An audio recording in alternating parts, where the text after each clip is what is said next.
Hello everyone, study for you में आपका स्वागत है। आज हम देखेंगे आस्था आईएएस ने निकाला टेस्ट सीरीज, जिसमें कि हमने एक टेस्ट का डाल दिया है। आज हमारा टेस्ट नंबर 2 है, जो कि बिहार लोक सेवा आयोग बीपीएससी 69th बीपीएससी पीटी के लिए निकाला गया। और ये हमारा बिहार का हिस्ट्री के बारे में, मतलब कि इसमें पूरा हिस्ट्री दिया हुआ है बीपीएससी के लिए। तो ये हमारा टेस्ट है ये, और टेस्ट नंबर 2 है, जो कि हमारा आइए देखते हैं बिना देरी के। उसके पहले आप चैनल पर नए हैं तो चैनल को प्लीज़ सब्सक्राइब कर लीजिए और वीडियो को जोरदार तरीके से शेयर कर दीजिए और लाइक भी कर दीजिएगा वीडियो को, और शेयर जरूर कीजिए प्लीज़। और वीडियो को लास्ट तक देखिएगा ताकि आपको अच्छे से समझ में आए। बहुत अच्छे अच्छे क्वेश्चंस में दिए हुए हैं जो कि आपको बीपीएससी में बहुत ही महत्वपूर्ण रहेगा। और आप टीचर्स का अगर तैयारी करें तो टीचर्स वाले भी देख सकते हैं, क्योंकि आप बीपीएससी जब कंडक्ट करवाएगा एग्जाम तो आपको इसी लेवल से ही पूछेगा।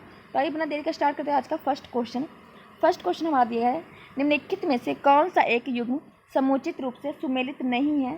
तो जो मेगास्थनीज की बुक है वो इंडिका है, अश्वघोष की जो है बुद्ध चरित्र है, और पाणिनि की व्याकरण उन्होंने लिखा है, ना कि महाभाष्य लिखा है, और विशाख दत्त की जो है मुद्रा राक्षक है। तो हमारा यही गलत हो जाएगा, ऑप्शन नंबर सी हो जाएगा इसमें राइट आंसर।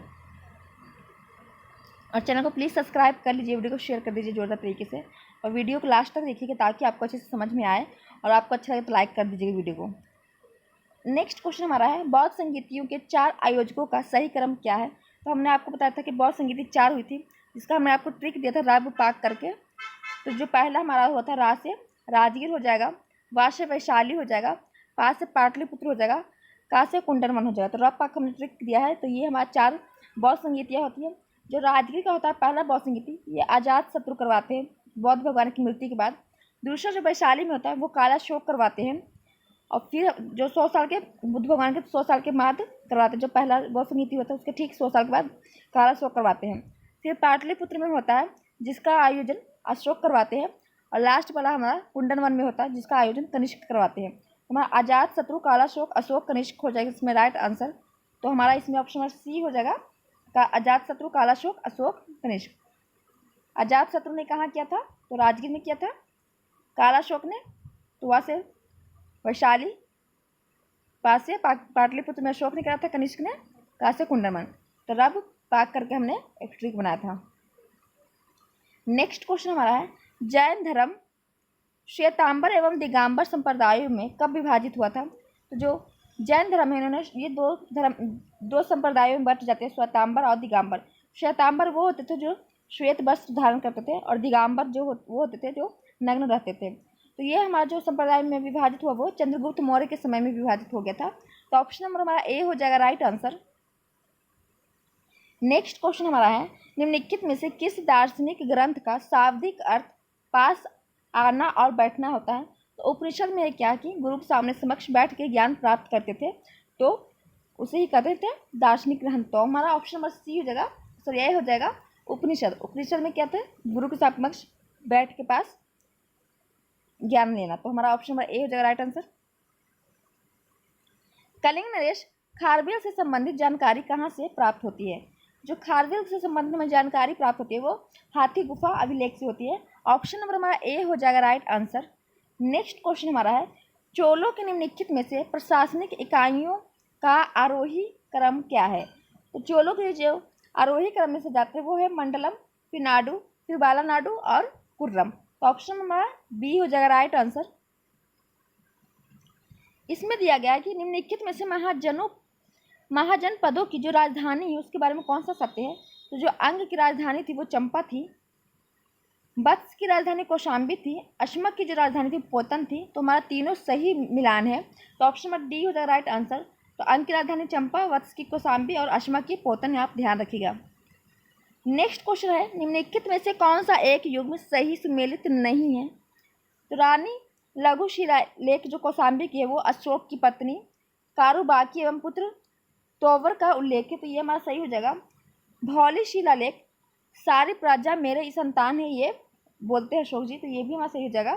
कंधार जो द्विभाषा में शिलालेख है इसमें मछुआरों और अखेटक का उल्लेख दिया है, तो ये भी हमारा सही हो जाएगा।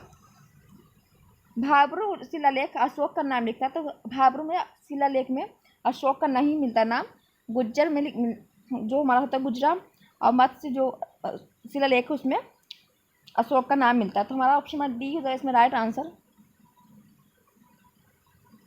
गुजरा भी लेख होता तो हमारा इसमें राइट आंसर हो जाता, लेकिन गुजरा नहीं है, भाबरू है। मौर्य काल में स्त्रियों की स्थिति के संबंध में निम्न में से कौन सा कथन असत्य है, तो मतलब कि गलत है। तो महिला क्या है, अंगरक्षिका का प्रचलन था, तो ये हमारा सही हो जाएगा।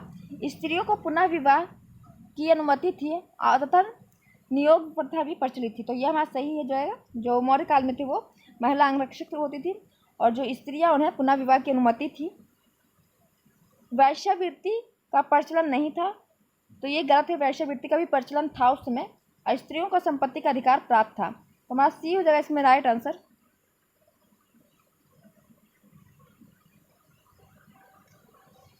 अशोक के शिलालेख की तुलना में स्तंभ लेखों के संदेश में सर्वाधिक महत्वपूर्ण अंतर क्या है, तो जो अशोक के शिलालेख है उसमें स्तंभ और संदेश में सब महत्वपूर्ण हमें अंतर बताना है। तो स्तंभ लेखों में सामाजिक कल्याणकारी कार्यों पर विशेष बल दिया गया था, तो ये हमारा सही हो जाएगा। स्तंभ में धन के बारे में कट्टरपन या धर्मांतर और अहंकारोन्माद का संकेत मिला। स्तंभ लेख मुख्यतः धर्म के नैतिक पक्षों और बौद्ध के प्रति अशोक के लगाव के प्रति समर्पित है, तो ये हमारा ज़्यादा हो जाएगा, ऑप्शन नंबर सी हो जाएगा राइट आंसर। नेक्स्ट क्वेश्चन हमारा है, मौर्य काल की सूचना का स्रोत कौन सा नहीं है, तो विभिन्न अभिलेखों से तो हमें मौर्य काल की सूचना का प्राप्त होता है। जो मेगास्थनीज जो कि चंद्रगुप्त मौर्य के ही दरबार में थे, तो उनकी जो पुस्तक से भी हमें मौर्य काल के बारे में जानकारी मिलती है। बौद्ध की साहित्यों से भी हमें बौद्ध जो मौर्य काल की जानकारी मिलती है।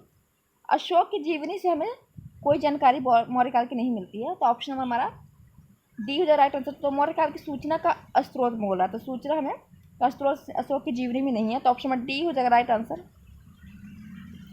ओदंतपुरी शिक्षा केंद्र निम्न में से किस स्थान पर अवस्थित था, तो ओदंतपुरी जो शिक्षा केंद्र है वो भारत के बिहार में बिहार शरीफ में स्थित है, तो ऑप्शन नंबर हमारा बी हो जाएगा राइट आंसर।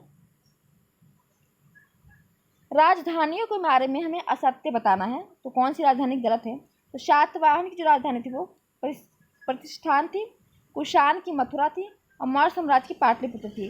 शक की राजधानी आगरा नहीं थी, तो ऑप्शन नंबर हमारा सी हो जाएगा राइट आंसर। भगवान महावीर ने मोक्ष कहाँ प्राप्त किया था, जो महावीर स्वामी भगवान है, जो भगवान महावीर स्वामी है जैन धर्म के 24वें तीर्थकार है, जो इनका जन्म हुआ था वो कुशीनगर में हुआ था और इनकी मृत्यु जो हो जाती है वो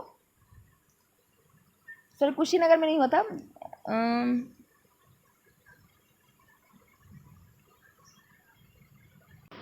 हाँ कुंड ग्राम में होता है। और जो तो महावीर जो भगवान महावीर ने मोक्ष प्राप्त किया था वो पावापुरी में किया था, तो आप पावापुरी घूमे ही होंगे। और इनका जो जन्म होता है वो कुंड ग्राम में होता है, तो हमारा ऑप्शन नंबर बी हो जाएगा राइट आंसर। तो कुंडवन कहाँ है, वैशाली में है और वहीं उनका जन्म होता है, मृत्यु पावापुरी में होता है जो कि नालंदा जिला में स्थित है पावापुरी।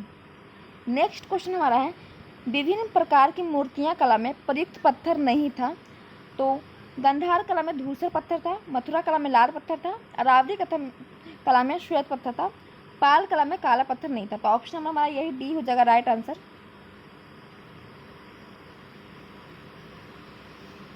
नेक्स्ट क्वेश्चन हम देख लेते हैं, हड़प्पा की मोहरों पर सबसे अधिक किसका अंकन है, तो हड़प्पा की जो मोहरें हैं उन पर सबसे अधिक जो अंकन है वो पशुपति की है, ऑप्शन नंबर हमारा ए हो जाएगा राइट आंसर। निम्नलिखित में से कौन सा सुमेलित नहीं है, तो हमें नहीं बताना है, तो हड़प्पा है जो कि रावी नदी के किनारे स्थित है, मोहनजोदड़ो सिंधु नदी के किनारे स्थित है, लोथल है जो कि भोगवर नदी के किनारे स्थित है, धौलावीरा जो कि हिंडन नदी के किनारे स्थित नहीं है, तो ऑप्शन नंबर हमारा डी हो जाएगा राइट आंसर। हिंडन नदी के किनारे आलमगीर है ना कि धौलावीरा, था ऑप्शन नंबर डी हो जाएगा राइट आंसर। मेसोपोटामिया के अभिलेखों में वर्णित मेलुहा शब्द का अभिप्राय किससे है, तो मेलुहा शब्द का जो अभिप्राय होता है वो सिंधु सभ्यता से है, ऑप्शन नंबर सी हो जाएगा राइट आंसर। निम्न में से कौन सा सही मेल है, तो खारवेल जो है वो हाथी गुफा अभिलेख से संबंधित है, तो ये हमारा ऑप्शन नंबर ए हो जाएगा राइट आंसर। सिंधु घाटी सभ्यता के बारे में निम्न में से कौन सा कथन असत्य है, तो नगरों में नालियाँ की सुदृष्ट व्यवस्था थी, तो हाँ सिंधु घाटी सभ्यता में नालियाँ की बहुत अच्छी व्यवस्था थी। व्यापार और वाणिज्य भी उन्नत दिशा में थे, तो ये भी हमारा सही हो जाएगा, व्यापार और वाणिज्य दोनों उन्नत दिशा में थे। लोहे से परिचित थे, तो लोहे नहीं जानते, लोहे की जानकारी हमें उत्तर वैदिक काल में आता है ना कि सिंधु घाटी सभ्यता में है, तो लोहे के बारे में जानकारी नहीं था, तो ऑप्शन नंबर यही हमारा हो जाएगा गलत। तो सी हो जाएगा राइट आंसर। और मार्क देवी की उपासना करते थे, तो ये हमारा सही हो जाएगा। नेक्स्ट क्वेश्चन हमारा है दशराज युद्ध का वर्णन ऋग्वेद के किस मंडल में है? तो दशराज युद्ध का जो वर्णन है वो ऋग्वेद के 7वें मंडल में है। ऑप्शन नंबर बी हो जाएगा राइट आंसर। निम्नलिखित में से सही सुमेलित करें, तो हमें इसमें मिलान करना है। तो ये संगम है और अध्यक्ष है। तो संगम और अध्यक्ष के बारे में बताना। तो जो प्रथम होता है संगम वो अगस्त्य के समय में होता है, द्वितीय जो होता है वो तोलाकापियर के रूप समय में होता है, और तृतीय नकीरर के। तो ऑप्शन नंबर हमारा इसमें बी हो जाएगा राइट आंसर। कश्मीर के निम्नलिखित शासकों को कालकर्मा अनुसार व्यवस्थित करें। तो कश्मीर के जो शासक है उसके बारे में हमें बताना है, उसके काल के समय में। तो 4 नाम दिया गया है, अवंती वर्मन, दिद्दा, हर्ष, जय सिंह। सबसे पहले अवंती वर्मा आए थे, फिर दिद्दा आए थे, फिर हर्ष आए थे, फिर जय सिंह आए थे। तो ऑप्शन नंबर हमारा ए हो जाएगा राइट आंसर। नेक्स्ट क्वेश्चन हमारा है ऋग्वेद के संदर्भ में निम्नलिखित युगों में से कौन सा एक सही सुमेलित नहीं है? तो गायत्री मंत्र है जो कि तीसरा मंडल में दिया गया है। तो ऋग्वेद के जो तीसरे मंडल में गायत्री मंत्र के बारे में बताया गया है। शूद्र की प्रथम चर्चा दिया है, तो शूद्र के बारे में जो चर्चा दिया गया है वो 10वें मंडल में दिया गया है, जो बाद में जोड़ा गया था। और सोम की जो चर्चा है वो 9वें मंडल में है। शिक्षा की चर्चा प्रथम मंडल में नहीं है, तो ऑप्शन में हमारा सी हो जाएगा राइट आंसर। महात्मा बुद्ध का महापरिनिर्वाण किसके गणतंत्र में हुआ था? तो महापरिनिर्वाण मतलब की मृत्यु। तो महात्मा बुद्ध की जो मृत्यु होती है वो मल्लों के राज्य में होती है, और जो कि कुशीनगर में है। तो ऑप्शन नंबर सी हो जाएगा राइट आंसर। तो महात्मा बुद्ध का जो मृत्यु होता है महापरिनिर्वाण वो मल्लों के राज्य में होता है, जो कि कुशीनगर में पड़ता है। तो ऑप्शन नंबर सी हो जाएगा हमारा राइट आंसर। वैदिक कालीन प्रशासन में भगुदा कौन अधिकारी था? तो वैदिक कालीन प्रशासन में भगुदा जो अधिकारी था वो राजस्व कर जमा करने वाला था। तो ऑप्शन नंबर हमारा बी हो जाएगा राइट आंसर। किसके शासनकाल को स्थापत्य कला का स्वर्ण काल कहा जाता है? तो स्थापत्य कला का स्वर्ण काल शाहजहां के काल को कहा जाता है। ऑप्शन नंबर बी हो जाएगा राइट आंसर। और चित्रकार का जो स्वर्ण काल कहा जाता है वो जहांगीर के समय को कहा जाता है। तो इसमें हमारा ऑप्शन नंबर बी हो जाएगा राइट आंसर। नेक्स्ट क्वेश्चन हमारा है जैन धर्म का प्रसार बौद्ध धर्म की तुलना में सीमित रहा, इसके मूल से क्या कारण था? तो हमें कारण बताना है। तो आत्मपीड़न, कठोर व्रत एवं तपस्या पर बल। तो ये हमारा पहला कारण हो जाएगा। जो जैन धर्म का प्रसार है वो बौद्ध धर्म की तुलना में कम था, क्योंकि उसमें आत्मपीड़न, कठोर व्रत था और तपस्या पर बल था। और नेक्स्ट है कि ब्राह्मण धर्म से पुण्यता पृथक ना हो पाना। तो ये भी है कि उन्होंने पृथक ना हो पाना ब्राह्मण धर्म से, और अहिंसा पर अधिक बल दिया गया है, इसलिए ये बौद्ध धर्म से कम तुलना में था। ऑप्शन में हमारा डी हो जाएगा राइट आंसर। भारत में सिकंदर की सफलता का कारण क्या था? तो भारत में सिकंदर आता है उस समय जो मगध का राजा था वो धनानंद होता है, और इनकी जो सफलता का कारण होता है कि भारत में कोई केंद्रीय शक्ति नहीं थी, इसलिए। तो ऑप्शन में हमारा डी हो जाएगा राइट आंसर। उसे भारत को शासकों ने सहायता की थी, तो नहीं, एक दो लोग किया था, सबने नहीं किया था। वो अच्छा प्रशासक तो था ही, लेकिन ये उतना नहीं बैठता है।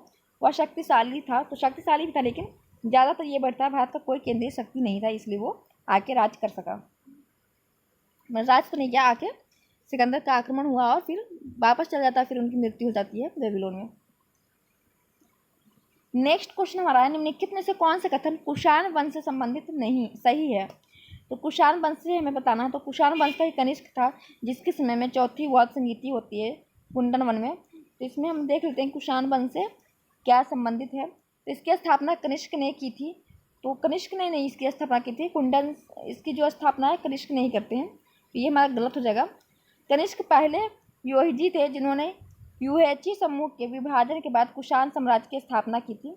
कनिष्क बिम तालकू कडफिसेस थे जो कि इसकी स्थापना करते हैं कनिष्क कुषाण वंश की। तो कनिष्क बिम तालकू कडफिसेस का पुत्र और कुषाण साम्राज्य के लिए अपने पिता का उत्तराधिकारी था। तो हमारा ऑप्शन नंबर सी हो जाएगा राइट आंसर। तो ये दोनों हमारा गलत हो जाएगा, तो सी करेक्ट आंसर हो जाएगा। नेक्स्ट क्वेश्चन हमारा है राजुक कौन था? तो राजुक मौर्य शासन का एक अधिकारी होता था। तो ऑप्शन नंबर हमारा बी हो जाएगा राइट आंसर। अशोक के शिलालेखों में निम्नलिखित में से किस भारतीय राज्य का उल्लेख नहीं है?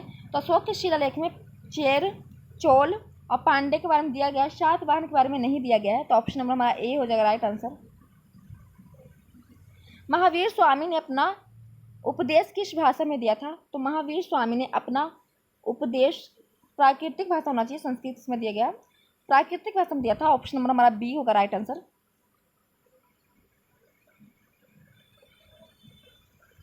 इसे आप इसे एक बार चेक कर लीजिएगा, इसे तो प्राकृतिक भाषा में दिया था हमें, मुझे जहाँ तक पता है, संस्कृत नहीं होना चाहिए, तो बी है राइट आंसर। अब भगवान जो बुद्ध देते हैं वो पाली भाषा में देते हैं। निम्न में से कौन सा एक गंधार शैली की बुद्ध मूर्तियों का लक्षण नहीं है?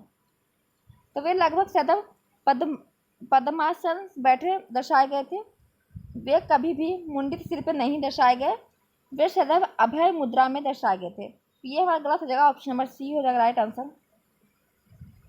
नेक्स्ट क्वेश्चन हमारा है, मौर्य उत्तर काल में वाणिज्यिक माल के उत्पादन से जुड़ी एक विशिष्टताओं के विषय में निम्नलिखित कथनों में से कौन सा एक सही नहीं है? तो वाणिज्यिक माल के उत्पादन में उल्लेखनीय तकनीक विकास हुआ था, तो ये तो हमारा सही हो जाएगा। वाणिज्यिक माल के उत्पादन एवं वितरण श्रेणियों द्वारा प्रभावकारी ढंग से व्यवस्थित था, तो ये भी सही हो जाएगा। उत्पादन राज्यों के कठोर नियंत्रण में कार्य करते थे, तो ये हमारा गलत हो जाएगा, ऑप्शन नंबर सी हो जाएगा right answer. Periplus of the Erythraean sea के लेखक कौन है? तो periplus of the Erythraean sea के लेखक, तो हम कहाँ पे थे? Periplus of the Erythraean sea के लेखक कौन थे? तो विलियम एच और सैफ थे, तो ऑप्शन नंबर हमारा सी हो जाएगा राइट आंसर। नेक्स्ट क्वेश्चन हमारा है, प्राचीन दक्षिण भारत के संगम समाज से संबंधित निम्न में से कौन सा कथन सही है? तो वह सिंहासन पर स्त्रियों का कोई अधिकार नहीं था, तो ऑप्शन नंबर सी हो जाएगा राइट आंसर। नेक्स्ट क्वेश्चन हमारा है, इनमें से कौन से शासक को अमित्र घात के नाम से भी जाना जाता है? तो अमित्र घात के नाम से बिंदुसार को जाना जाता है, ऑप्शन नंबर हमारा ए हो जाएगा राइट आंसर। नेक्स्ट क्वेश्चन हमारा है, संगम काल के विदेश व्यापार के विकसित होने में किस कारक को सर्वाधिक सहायक माना जाता है? तो अरब, मिस्र, रोम का तमिल प्रदेश से सीधा व्यापारिक मार्ग होना, तो ऑप्शन नंबर ए हो जाएगा राइट आंसर। बल्लभी संबंध अभिन्न है, तो बल्लभी जो संबंध है वो गुप्त संबंध से संबंधित है, ऑप्शन नंबर हमारा सी हो जाएगा राइट आंसर। निम्न में भारत में सोने के सिक्कों को बड़े पैमाने पर जारी करने वाले पहले राजा कौन थे?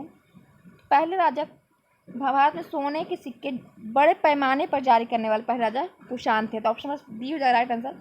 और सोने के सिक्का सबसे पहले आया तो इंडो ग्रीक के समय में आया था, लेकिन बड़े पैमाने पर कुषाण लाया था, तो ऑप्शन नंबर हमारा डी हो जाएगा राइट आंसर।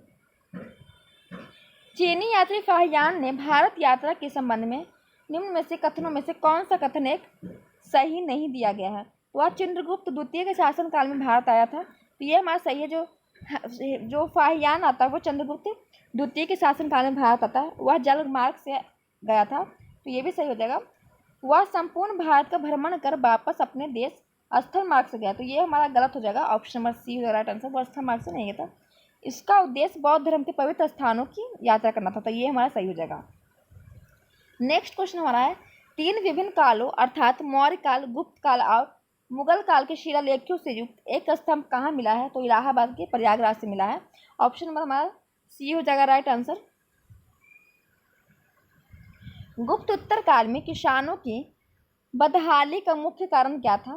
तो गुप्त के उत्तर काल में जो किसानों की बदहाली का मुख्य कारण था कि भूमि के साथ साथ किसानों के स्थानांतरण हो रहा था, मतलब कि वो एक स्थान से दूसरे स्थान पर जा रहे थे, तो ऑप्शन नंबर सी हो जाएगा राइट आंसर।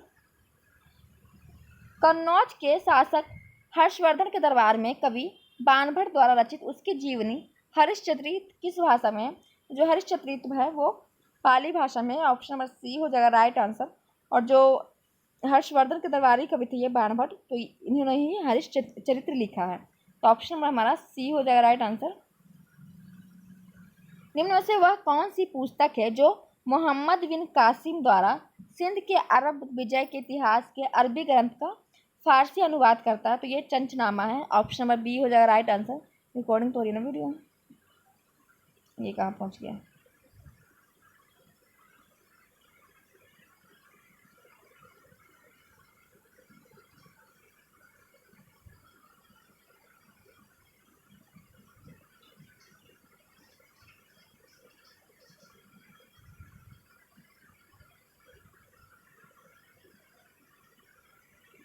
यहाँ पे थे।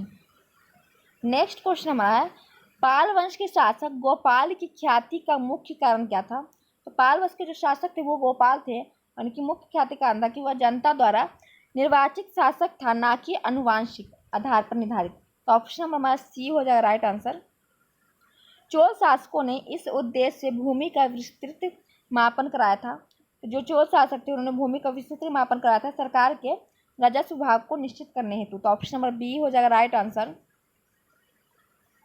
नेक्स्ट क्वेश्चन हमारा है, किस राजा को उसके एक अभिलेख में कविराज कहा गया है? तो परमार के राजा जो भोज है उनको कविराज कहा गया है। ऑप्शन नंबर हमारा बी हो जाएगा राइट आंसर। चिश्ती सिलसिले के किस सूफी को चिराग ए देहलवी दिल्ली का दीपक कहा जाता है? तो शेख नसरुद्दीन को। ऑप्शन नंबर हमारा बी हो जाएगा राइट आंसर। अष्टप्रधान के संदर्भ में शिवाजी के मराठा साम्राज्य के प्रशासन में मदद की निम्नलिखित में से कौन साम्राज्य प्रशासक का प्रभावी था? मोरो त्रिवेंग पिंगले था। ऑप्शन नंबर हमारा ए हो जाएगा राइट आंसर। नेक्स्ट हमें मिलान करना है, तो आइए मिलान करते हैं। फितु उस सलातिन है जो कि इसामी में है। फतुहात ए फिरोज शाही है जो कि फिरोज शाह तुगलक की है। तारीख फिरोज शाही है जो कि वर्णी ने लिखा है। और ख्वाजिन उल फुतूह है जो कि आमिर खुसरो ने लिखा था। ऑप्शन हमारा बी ए हो जाएगा राइट आंसर। मोहम्मद बिन तुगलक की योजनाओं में एक योजना राजधानी परिवर्तन की थी, उसके संदर्भ में गलत कथन निम्न में से कौन सा है? तो दिल्ली राजधानी के रूप में था, पहले तो दिल्ली था। दौलताबाद इस्लामी संस्कृति का केंद्र बन गया, तो फिर वो अपनी राजधानी दौलताबाद ले जाते हैं। राजधानी परिवर्तन के कारण दिल्ली में हाइजा फैलने लगा था, ये गलत हो जाएगा। ऑप्शन नंबर सी हो जाएगा राइट आंसर। दौलताबाद नई राजधानी बनी, तो ये भी हमारा सही हो जाएगा। नव मुसलमान निम्नलिखित में से कौन थे? तो दिल्ली के पास वसे मंगोलों के वंशज थे जिन्होंने इस्लाम स्वीकार किया था। ऑप्शन नंबर हमारा ए हो जाएगा राइट आंसर। निम्नलिखित में से कौन सा युग्म गलत है? तो दीवान रियासत है जो कि अलाउद्दीन खिलजी से संबंधित है। दीवान बंदरगाह गयासुद्दीन तुगलक से संबंधित नहीं है, तो ये फिरोज शाह तुगलक से होना चाहिए। दीवान सियासत मोहम्मद बिन तुगलक और दीवान खैरात फिरोज शाह तुगलक। तो दीवान बंदरगाह आप बलबन शायद होना चाहिए। देखिएगा, आप कमेंट करके बताइएगा दीवान बंदरगाह किससे संबंधित है। नेक्स्ट क्वेश्चन हमारा है, निम्न में से कौन सा एक नियुक्त सही सुमेलित नहीं है? तो जो इकता है वो नागरिक एवं सैन्य सेवा के लिए दिया जाने वाला राजस्व कर था। मनसब है जो कि सल्तनत प्रशासन में अमीरों की अधिकारी स्थिति थी, तो ये हमारा गलत हो जाएगा। ऑप्शन नंबर बी हो जाएगा राइट आंसर। जो मनसब है जो अकबर लाता है, तो ऑप्शन नंबर बी हो जाएगा राइट आंसर। मोरक्को यात्री इब्न बतूता की भारत यात्रा के समय निम्नलिखित में से कौन सा दिल्ली का शासक था? तो जो इब्न बतूता भारत आता है उस समय जो दिल्ली का शासक था वो था मोहम्मद बिन तुगलक। ऑप्शन नंबर सी हो जाएगा राइट आंसर। और मोहम्मद बिन तुगलक इन तत्वों को खुश होकर काजी नियुक्त कर देता था। ऑप्शन नंबर सी हो जाएगा राइट आंसर। रजिया के में राजा के सभी गुण थे परंतु वह सही लिंग की नहीं थी। इस पंक्तियों के लेखक कौन थे? तो ये लिखे हैं मिनहाज उल सिराज। इन्होंने कहा कि रजिया में राजा के सभी गुण थे लेकिन वह लिंग की नहीं थी, मतलब कि यह स्त्री थी ना कि पुरुष थे। तो ऑप्शन नंबर सी हो जाएगा राइट आंसर। निम्नलिखित युगों में से कौन सा सही सुमेलित है? तो आमिर खुसरो ने तुगलकनामा लिखा है, तो ऑप्शन नंबर सी हो जाएगा राइट आंसर। विजयनगर एवं बहमनी राज्यों के बीच झगड़े का एक कारण रायचूर द्वीप था जो कि कृष्णा और तुंगभद्रा नदी के क्षेत्र में आता है। तो ऑप्शन नंबर सी हमारा हो जाएगा राइट आंसर। कृष्णदेव रॉय के शासनकाल में अष्टदिग्गज किसे कहा जाता था? तो अष्टदिग्गज जो होते थे वो तेलुगु भाषा के 8 महाविद्वान थे, तो उन्हीं को अष्टदिग्गज कहा गया है। ऑप्शन नंबर हमारा सी हो जाएगा राइट आंसर। बहमनी राज्य की स्थापना इनमें से किसके समय में हुई थी? बहमनी राज्य की जो स्थापना होता है वो मोहम्मद बिन तुगलक के समय में होता है। ऑप्शन नंबर हमारा ए हो जाएगा राइट आंसर। किस सूफी संप्रदाय ने योग क्रिया को अपनाया था? तो योग क्रिया को जो अपनाए थे वो शास्त्रीय संप्रदाय के थे। ऑप्शन नंबर हमारा बी हो जाएगा राइट आंसर। नेक्स्ट क्वेश्चन हमारा, वह सूफी संत कौन था जिसे अपने युग का श्रेष्ठतम संगीतज्ञ माना जाता था और उसने अपने आप को अनहल हक घोषित किया था? मंसूर बिन हल्लाज था। ऑप्शन नंबर सी हो जाएगा राइट आंसर। चिश्तिया मत के संदर्भ में कौन सा कथन गलत है? तो चिश्तियों के बारे में बताना है, तो हमारा इसमें हो जाएगा डी राइट आंसर हो जाएगा। उपयुक्त में से कोई नहीं, तो डी हो जाएगा राइट आंसर। सभी हमारा सही है। चिश्तिया सूफी मत की जो स्थापना है ख्वाजा अबू अब्दाल चिश्ती ने की थी। भारत में सर्वप्रथम इसका प्रचार ख्वाजा मुनीदीन चिश्ती के द्वारा किया जाता है और यही संप्रदाय ज़्यादा फेमस भी होता है। कुतुबुद्दीन बख्तियार काकी मुनीदीन चिश्ती के शिष्य थे। तो हमारा सभी सही है। तो ऑप्शन नंबर डी हो जाएगा राइट आंसर, कोई भी गलत नहीं है। किस ग्रंथ में पटना को पोलीब्रोथा कहा गया है? तो इंडिका में पटना को पोलीब्रोथा कहा गया है। ऑप्शन नंबर ए हो जाएगा राइट आंसर। सल्तनत काल के दौरान धार्मिक विभाग का अध्यक्ष कौन था? तो सल्तनत काल के दौरान जो धार्मिक विभाग का अध्यक्ष था वो सद उस सुदूर कहा जाता था। ऑप्शन नंबर हमारा बी हो जाएगा राइट आंसर। किसने कहा मैं ना तो काबा हूँ ना ही कैलाश और मैं ईश्वर सभी की सांस? तो मैं ना तो काबा में हूँ ना और ना ही कैलाश में और ईश्वर सभी की सांस में, तो ये कहे थे कबीर ने। ऑप्शन नंबर हमारा ए हो जाएगा राइट आंसर। निम्नलिखित में से अकबरनामा के अनुसार सूबेदार का कार्यभार था तो राजनैतिक और सैनिक कार्य का था। ऑप्शन नंबर हमारा ए हो जाएगा राइट आंसर। आमिर खुसरो किसके दरबार में एक प्रसिद्ध कवि थे? तो अलाउद्दीन खिलजी के दरबार में थे। ऑप्शन नंबर डी हो जाएगा राइट आंसर। 18वीं शताब्दी के राजपूत शासकों में कौन महान विधि नेता, खगोल शास्त्री, नगर नियोजक, नगर संस्थापक एवं वैज्ञानिक था? सवाई राजा जयसिंह था। ऑप्शन नंबर हमारा ए हो जाएगा राइट आंसर। ये बहुत विद्वान थे। मराठों के अधीन सरंजाम क्या होता था? तो मराठों के अधीन सरंजाम होता था वो एक कर था, तो जमीन की इकाई जिसका राज्य सैनिक अधिकारियों को उसके वेतन के बदले में दिया जाता था। ऑप्शन नंबर हमारा इसमें सी हो जाएगा राइट आंसर।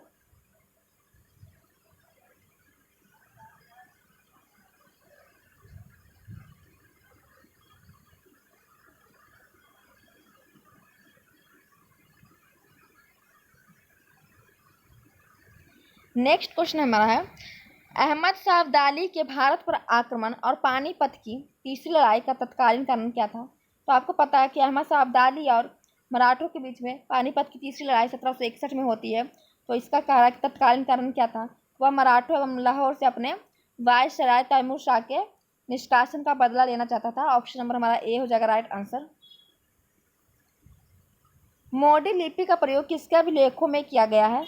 मोडी लिपि का जो प्रयोग किया गया वो मराठों के अभिलेखों में किया गया है। ऑप्शन नंबर हमारा डी हो जाएगा राइट आंसर। भारत में ईस्ट इंडिया कंपनी की सफलता का राज क्या था?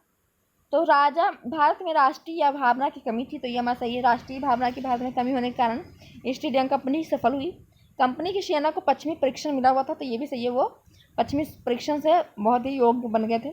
भारतीय सैनिक में राष्ट्रीय भावना का अभाव था। हाँ, जो भारत के जो सैनिक थे उन्हें राष्ट्रीय भावना का अभाव था, वो सब अपने अपने हित के लिए लड़ना चाहते थे, जिसके फलस्वरूप कोई जो उन्हें अच्छा वेतन दे सके उसकी सेवा में लगा करते थे। तो सभी हमारा कारण हो जाएगा।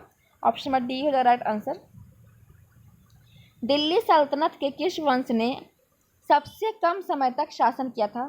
तो सबसे कम समय तक खिलजी वंश करता है। तो ऑप्शन नंबर हमारा ए हो जाएगा राइट आंसर। निम्नलिखित में से कौन सा कथन असत्य है? तो पूर्वी भारत में अंग्रेजों कंपनी ने वर्ष 1785 में उड़ीसा में पहला कारखाना खोला था। तो ये हमारा सत्य हो जाएगा। ऑप्शन नंबर ए हो जाएगा राइट आंसर। भू राजस्व व्यवस्था के संदर्भ में इन कथनों पर विचार कीजिए। तो भू राजस्व के बारे में बताना है हमें। तो अस्थायी बंदोबस्त के तहत सरकार जमींदारों से हमेशा के लिए लगान निश्चित किया करती थी, इसी कारण इसे अस्थायी बंदोबस्त कहा जाता है। तो ये हमारा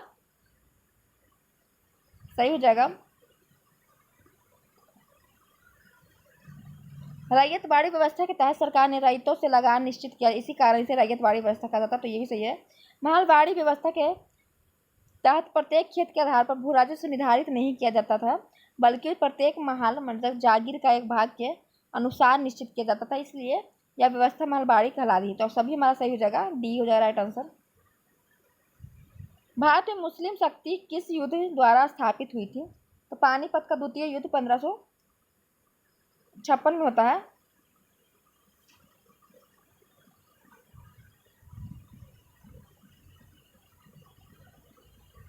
पानीपत का पहला युद्ध होना चाहिए मुसलमान का मूल है ना।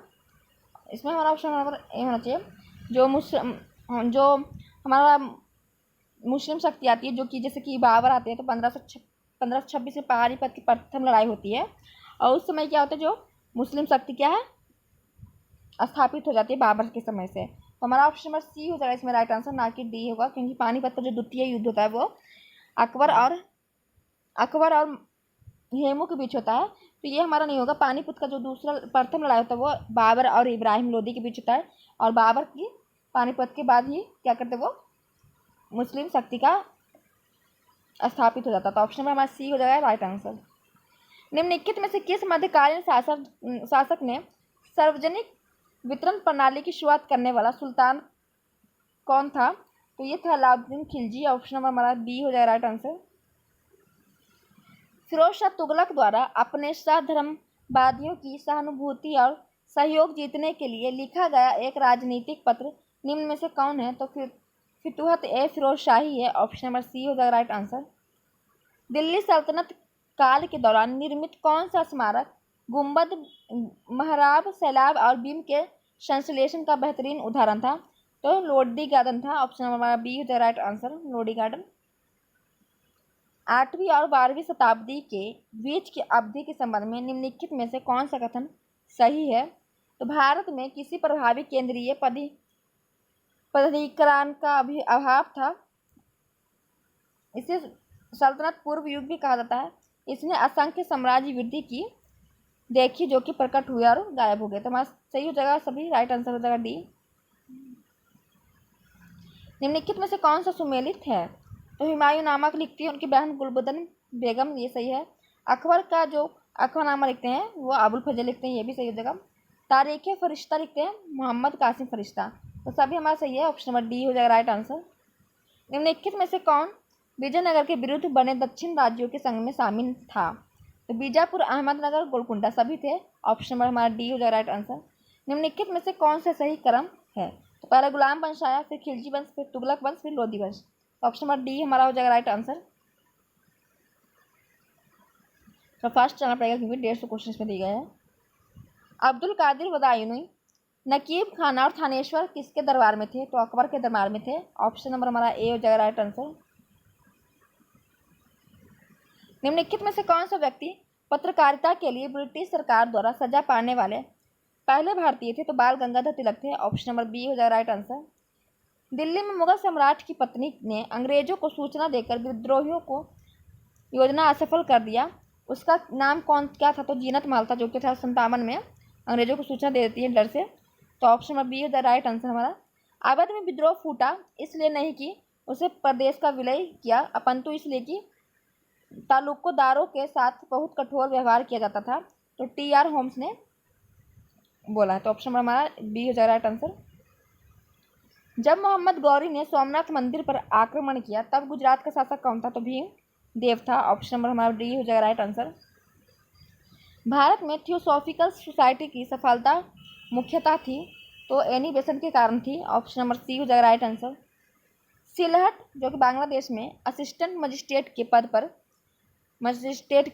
किस प्रथम भारतीय व्यक्ति की नियुक्ति की गई थी? तो सुरेंद्र नाथ बनर्जी की गई थी। ऑप्शन नंबर हमारा बी हो जाएगा राइट आंसर। गांधी जी ने किस घटना के समय कहा था कि मैंने रोटी मांगी थी, बदले में मुझे पत्थर मिला, इंतजार की घड़ी अब समाप्त हुई? तो सविनय अवज्ञा आंदोलन के दौरान कहा गया था। ऑप्शन नंबर सी हो जाएगा राइट आंसर। निम्नलिखित में से किसे भारतीय क्रांति की माँ कहलाती है? भीखाराम रुस्तम कामा को भारतीय क्रांति की माँ कहलाता है। तो ऑप्शन नंबर सी हो जाएगा राइट आंसर।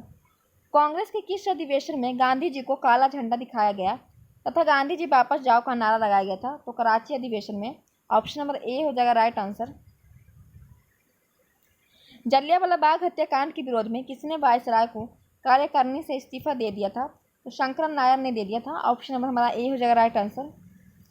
रविंद्रनाथ टैगोर को किस ब्रिटिश सम्राट ने नायरूड से सम्मानित किया था? तो जॉर्ज पच्चम ने किया था। ऑप्शन नंबर हमारा ए हो जाएगा राइट आंसर। सुमेलित कीजिए प्रार्थना समाज के जो संस्थापक 1 से 2 को। तो प्रार्थना समाज के जो थे, ब्रह्म समाज के तो पहले बता लीजिए जो आपको पता। तो ब्रह्म समाज के से जुड़े थे राजा राम मोहन राय, रामकृष्ण मिशन से स्वामी विवेकानंद, और आर्य समाज से जो जुड़े हुए थे वो दयानंद सरस्वती। और हमारा बच गया क्या? प्रार्थना समाज। तो इसका नाम हमारा 4 होना चाहिए। तो ये देख लेते हैं 4 1 3 2 4 1 3 2। तो हमने सही मिलान किया था। ऑप्शन हमारा सी हो जाएगा राइट आंसर। निम्नलिखित में से कौन सा सुमेलित नहीं है? तो राजा राम मोहन राय आदि ब्रह्म समाज के नहीं, सिर्फ ब्रह्म समाज की स्थापना करते हैं। तो ये हमारा गलत हो जाएगा। ए पांडुरंग जो कि प्रार्थना समाज से जुड़े हुए थे, स्वामी दयानंद आर्य समाज से, और स्वामी विवेकानंद रामकृष्ण मिशन से। वह बंगाली वह बंगाली नेता कौन था जिसने सामाजिक धार्मिक सुधारों का विरोध किया और रूढ़िवादियों का समर्थन किया था? तो राधाकांत देव थे। ऑप्शन नंबर हमारा ए हो जाएगा राइट आंसर। निम्नलिखित में से कौन सा एक प्रार्थना समाज की मांग नहीं थी? तो राजनैतिक सुधार नहीं थी, विधवा पुनर्विवाह था, लड़कों और लड़कियों की विवाह की आयु में वृद्धि करना था, और स्त्री शिक्षा था। राजनीतिक सुधार के बारे में नहीं दिया था प्रार्थना समाज में, तो ऑप्शन नंबर सी हो जाएगा राइट आंसर। किस आंदोलन ने भारतीयों के लिए का नारा दिया था? तो आर्य समाज ने दिया था। ऑप्शन नंबर हमारा बी हो जाएगा राइट आंसर।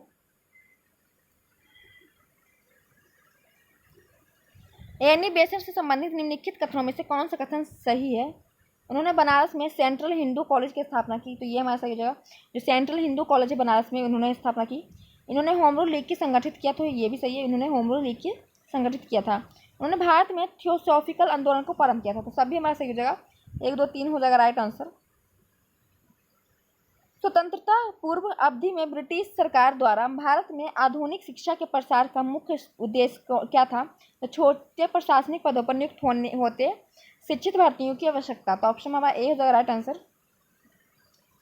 आपको लगता है कि अंग्रेज संस्कृति को प्रोत्साहन करना चाहते थे भारत में? नहीं, भारतीय लोगों को आधुनिक बनाना चाहते थे और राजनीतिक जिम्मेदारी में भाग ले सकते नहीं, ऐसा कुछ नहीं था। वो सोचते थे कि छोटे प्रशासनिक पदों पर उनकी नियुक्ति हो और शिक्षित जो भारतीयों की आवश्यकता थी, क्योंकि उन्हें हिंदी और इंग्लिश बोलने में बहुत कन्फ्यूजन होता था। कुछ काम करने के लिए उन्हें हमेशा दिक्कत होता था। सोचते कि हिंदू को अगर हम पढ़ा लिखा देंगे, शिक्षित कर देंगे, तो उन्हें बताया जाएगा और वो हमारे अनुसार काम करेंगे, इसलिए। तो ऑप्शन नंबर ए हो जाएगा राइट आंसर। महात्मा गांधी ने अपनी निम्न पुस्तकों में से किसमें ब्रिटिश पार्लियामेंट को बांझ और वेश्या कहा है? तो हिंद स्वराज में उन्होंने कहा है। ऑप्शन नंबर हमारा सी हो जाएगा राइट आंसर। शिक्षा पर मैकाले के विवरण के अतिरिक्त एक अन्य महत्वपूर्ण मसौदे का श्रेय भी उनको दिया जाता है। निम्नलिखित में से उस मसौदे को पहचानिए।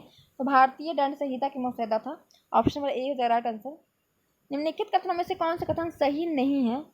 तो लॉर्ड कर्जन ने सरकालीन स्टॉक मानकीकरण की अध्यक्षता में एक सिंचाई आयोग की स्थापना की थी, तो ये हमारा सही हो जाएगा। लॉर्ड रिपन के कार्यकाल में भारतीय राष्ट्रीय कांग्रेस की स्थापना हुई थी। नहीं, लॉर्ड रिपन के समय नहीं, डफरीन के समय में होती है, तो डफरीन के समय होता। तो भारतीय राष्ट्रीय कांग्रेस की जो स्थापना थी वो डफरीन के समय में होती है, ना कि रिपन के समय में। तो ये हमारा गलत हो जाएगा। ऑप्शन नंबर हमारा बी हो जाएगा राइट आंसर।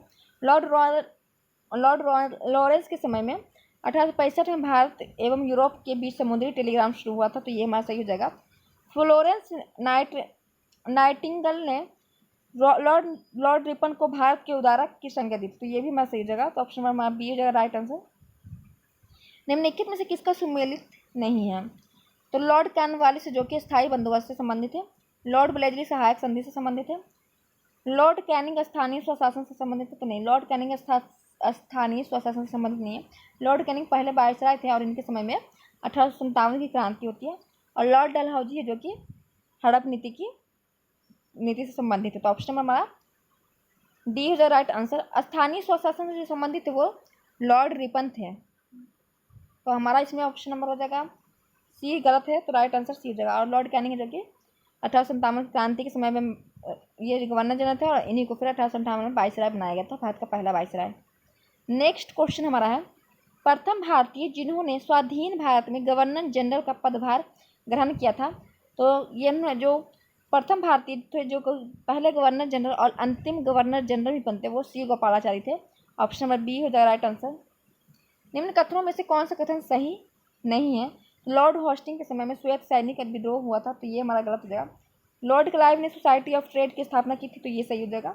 लॉर्ड हैंगिस्टिंग ने 1776 ईस्वी में कांड ऑफ जेंटू लॉ तैयार करवाया था, तो ये भी सही हो जाएगा।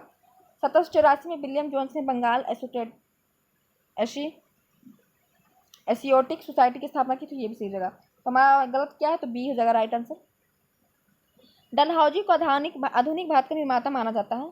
तो डलहौजी को किसका आधुनिक निर्माता माना जाता है? शैक्षणिक सुधार का नहीं, रेल मार्ग का निर्माण तथा तार डाक सेवाओं का शुरुआत करना, तो ये तुम्हारा सही हो जाएगा कि रेल मार्ग का निर्माण डलहौजी के समय में होता है, डाक सेवाओं का शुरुआत भी होता है। तो ऑप्शन में बी हो जाएगा राइट आंसर, और इसमें ये हमारा गलत हो जाएगा, तो बी हो जाएगा राइट आंसर। रेल मार्ग का निर्माण और तार डाक का जो सेवाएं की शुरुआत डलहौजी समय में होता है, तो इसमें अच्छा नहीं पूछा है। तो शैक्षणिक सुधार का भी होता है, भारत में श्रमिकों की स्थिति का सुधार करने के लिए कारखाना अधिनियम, तो ये नहीं था, तो ऑप्शन नंबर सी हमारा हो जाएगा राइट आंसर। इसमें नहीं पूछा था तो आप ध्यान दीजिएगा, ये सी हमारा राइट आंसर हो जाएगा। भारत के स्वतंत्रता आंदोलन के प्रारंभिक दौरे से उग्रवादी विचारधारा को निम्नलिखित में से कौन सा एक निरूपित करता है? तो ये कौन सा निरूपित करता है? तो संवैधानिक साधनों एवं याचिकाओं के स्थान पर आक्रामक साधनों से स्वशासन प्राप्त करना। ऑप्शन नंबर हमारा बी हो जाएगा राइट आंसर। और आप चाहते कि मैं अच्छे से बताऊँ, एक एक चीज़ बताऊँ, तो आप कमेंट करके बताइए ताकि मैं आपको एक एक चीज़ एक इसमें जो हमारा ऑप्शन है सबको डिस्कस कर सकूँ। ऐसे में फटाफट ले जाएंगे क्योंकि वीडियो बहुत लंबा हो जाएगा। देखिए अभी 40 मिनट का वीडियो हो गया, अभी हम 114 क्वेश्चन में है, तो हम फटाफट स्टार्ट इसको खत्म करते हैं। नील क्रांति का नेतृत्व निम्नलिखित में से किसने किया था? तो नील क्रांति का जो नेतृत्व करते हैं वो दिगंबर विश्वास और विष्णु चरण विश्वास करते हैं। ऑप्शन नंबर सी हो जाएगा right answer. Home rule league के संबंध में निम्नलिखित में से कौन सा कथन असत्य है? तो तिलक और बेसेंट के मतभेदों के उपरांत दोनों लीग बनी रही, तो ये हमारा गलत हो जाएगा। ऑप्शन नंबर सी हो जाएगा राइट आंसर। निम्नलिखित में से कौन सा असत्य है? तो गलत कौन सा है? तो वे नास्तिक क्यों है? भगत सिंह। मैं नास्तिक क्यों हूँ, भगत सिंह ने कहा था, तो ये हमारा सही हो जाएगा। आर्य समाज लाला लाजपत राय, भारतीय संघर्ष सुभाष चंद्र बोस, तो आर्य समाज लाला लाजपत राय, तो कोई असत्य नहीं, सभी हमारा सही हो जाएगा। आर्य समाज से लाला लाजपत राय जो थे, और भारतीय संघर्ष से सुभाष चंद्र बोस, तो हमारा डी हो जाएगा राइट आंसर। उदारवादियों व उग्रवादियों के बीच निम्न में से कौन सा एक अंतर सही नहीं है? तो नहीं पूछा गया है। तो उदारवादी पाश्चात्य शिक्षा एवं सभ्यता के समर्थक नहीं थे, जबकि उग्रवादी पाश्चात्य शिक्षा एवं सभ्यता के समर्थक थे, तो हमारा यही हो जाएगा राइट आंसर, बी हो जाएगा राइट आंसर। नमक सत्याग्रह के दौरान बिहार के लोगों ने नमक बनाने के साथ साथ सरकार के विरुद्ध किस कर का विरोध किया था? तो उन्होंने मलपा, हाथी विकास, सभी का कर का विरोध किया था। ऑप्शन नंबर डी हो जाएगा राइट आंसर।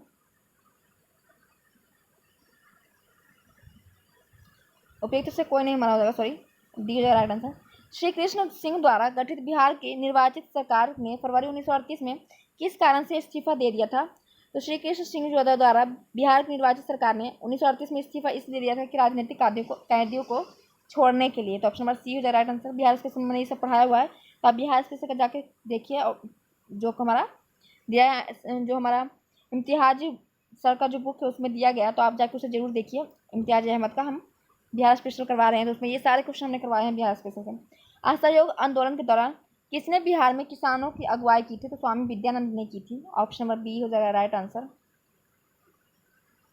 1906 में आयोजित भारतीय राष्ट्रीय कांग्रेस के कलकत्ता अधिवेशन में भारत के लिए स्वराज का झंडा किसके द्वारा फहराया गया था? तो दादा भाई नौरोजी के द्वारा। ऑप्शन नंबर सी हो जाएगा राइट आंसर। स्वतंत्रता संग्राम के दौरान भारतीय राज्यों निजाम के हैदराबाद, त्रावणकोर आदि जैसे भारतीय शासकों द्वारा शासित राज्यों में एक समांतर आंदोलन शुरू किया गया था, उसका नाम क्या था? तो असहयोग आंदोलन था। असहयोग आंदोलन आपको पता है 1920 में स्टार्ट होता है, चौरी चौरा कांड के बाद 1922 में ये वापस ले लिया जाता है। भारतीय स्वतंत्रता संग्राम के बारे में निम्नलिखित में से कौन सा कथन सही नहीं है? तो गांधी जी ने अपना पहला प्रमुख सार्वजनिक भाषण बनारस के हिंदू विश्वविद्यालय में दिया था, तो ये हमारा गलत हो जाएगा। ऑप्शन नंबर सी हो जाएगा राइट आंसर। इनमें से कौन कैबिनेट मिशन के सदस्य थे? तो पैंथिकलोरस, स्टैफोर्ड क्रिप्स और अलेक्जेंडर तीनों थे, तो ऑप्शन नंबर हमारा डी हो जाएगा राइट आंसर। ऑल इंडिया हरिजन संघ की स्थापना 1932 में किसके द्वारा की गई थी? महात्मा गांधी जी के द्वारा की गई थी। ऑप्शन नंबर सी हो जाएगा राइट आंसर। 20 फरवरी 1947 को प्रधानमंत्री एटली ने भारत से ब्रिटिश शासन को कब तक वापस लेने की घोषणा की थी? तो ये जून 1948 तक। ऑप्शन में हमारा ए हो जाएगा राइट आंसर। स्वराज दल की स्थापना बिहार में किसने की थी? तो स्वराज दल की जो स्थापना बिहार में करते हैं वो बंकिम चंद्र मित्र करते हैं। ऑप्शन नंबर ए हो जाएगा राइट आंसर। सन 1930 में अंग्रेज सरकार के विरुद्ध प्रसिद्ध पेशावर कांड का नायक कौन था? तो वीर चंद्र सिंह गढ़वाली थे। ऑप्शन नंबर सी हो जाएगा राइट आंसर। 1942 के क्रिप्स मिशन का एक महत्वपूर्ण पहलू था, तो द्वितीय विश्व युद्ध के तुरंत पश्चात भारत संघ की स्थापना करना, उसे डोमेनियन पद प्रदान करना, तो यही हमारा था। ऑप्शन बी हो जाएगा राइट आंसर। निम्नलिखित में से किसके द्वारा भारतीय विधायिका द्विसदनीय बन गई थी? भारतीय परिषद अधिनियम 1909 के में, तो ऑप्शन नंबर सी हो जाएगा राइट आंसर। भारत छोड़ो आंदोलन किसकी प्रतिक्रिया में शुरुआत किया गया था? तो क्रिप्स मिशन के क्रिया में, तो ऑप्शन नंबर हमारा बी हो जाएगा राइट आंसर।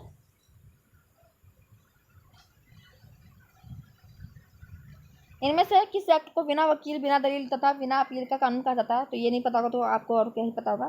तो रॉलेट एक्ट को 1919 का जो आया था उसे कहा था, मतलब कि जो रॉलेट एक्ट आता है 1919 में, उसमें कहा गया था कि बिना वकील, बिना दलील और बिना अपील के कानून कहा गया था, क्योंकि इसमें शक की निगाह पे लोगों को गिरफ्तार कर लिया जाता था। तो ऑप्शन नंबर बी हो जाएगा राइट आंसर। और ना ही आप वकील कह सकते हैं, ना दलील दे सकते हैं, तो इसीलिए इसको काला कानून भी कहा गया था।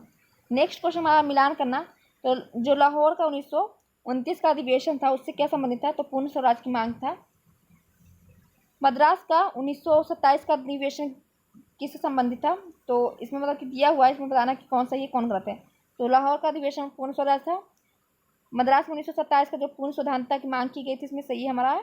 और कराची 1931 में मौलिक अधिकार था। 1936 में हमारे गांव में आयोजित प्रथम अधिवेशन नहीं था। तो प्रथम अधिवेशन गांव में ये नहीं था, तो फैजपुर में 1936 में हुआ था। तो फैजपुर गांव में हुआ था, लेकिन ये पहला प्रथम अधिवेशन नहीं था। प्रथम अधिवेशन हमारा दूसरा होता। तो ऑप्शन हमारा इसमें बी हो जाएगा राइट आंसर।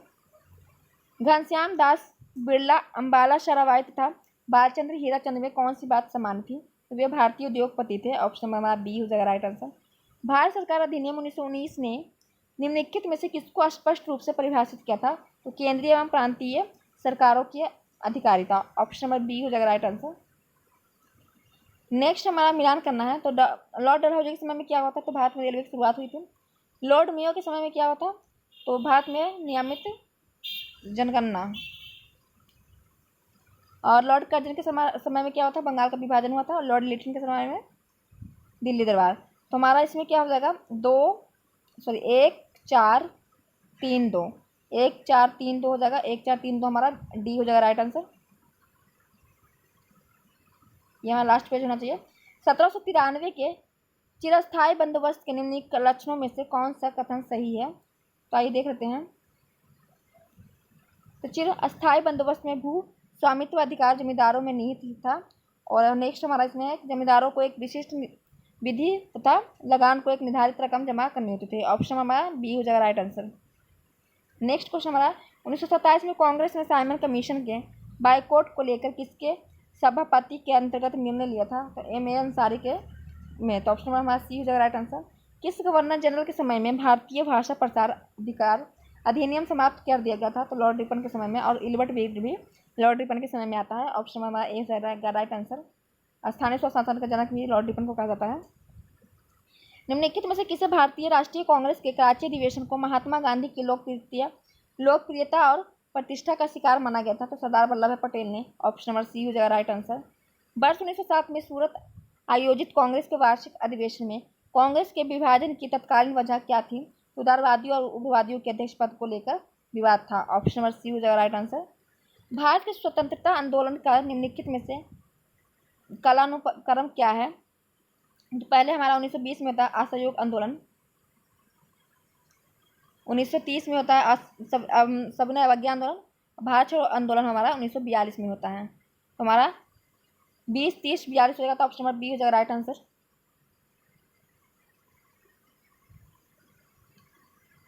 नेक्स्ट क्वेश्चन हमारा है भारतीय स्वतंत्रता संघर्ष के दौरान साइमन कमीशन का प्रयोजक क्या था?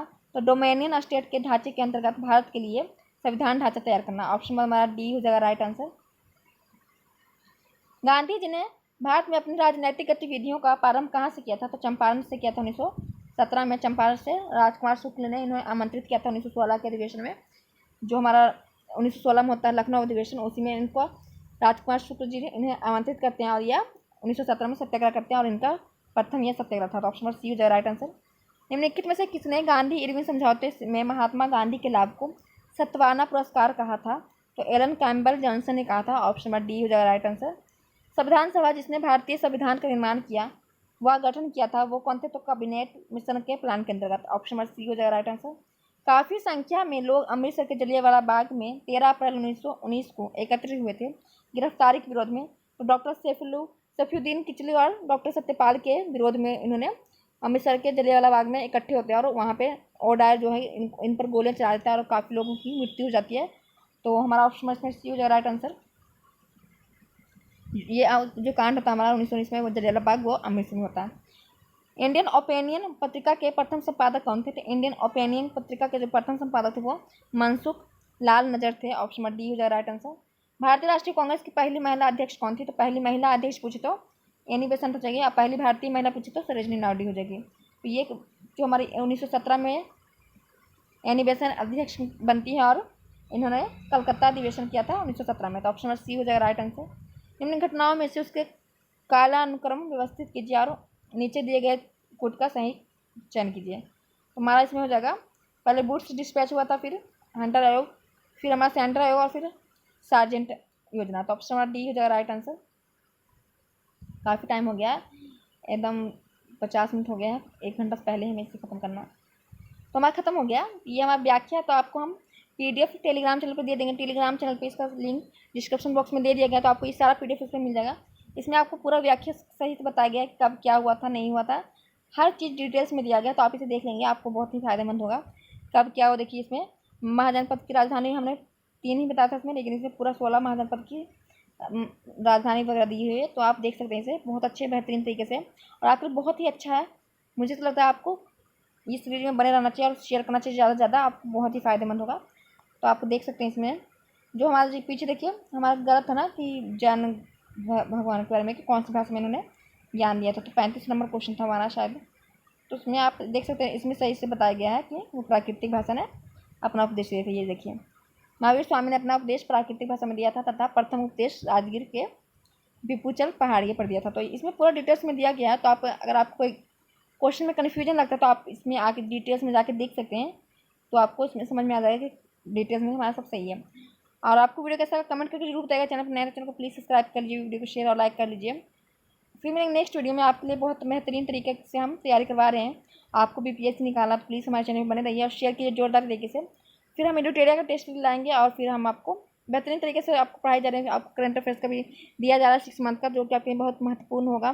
तो सितंबर में हमारा 30 सितंबर को आपको पता है एग्जाम से। तो आप बने रहिए चैनल पर और चैनल को सब्सक्राइब शेयर और वीडियो को लाइक कर दीजिए। फिर मिलेंगे नेक्स्ट वीडियो में, तब तक के लिए जय हिंद।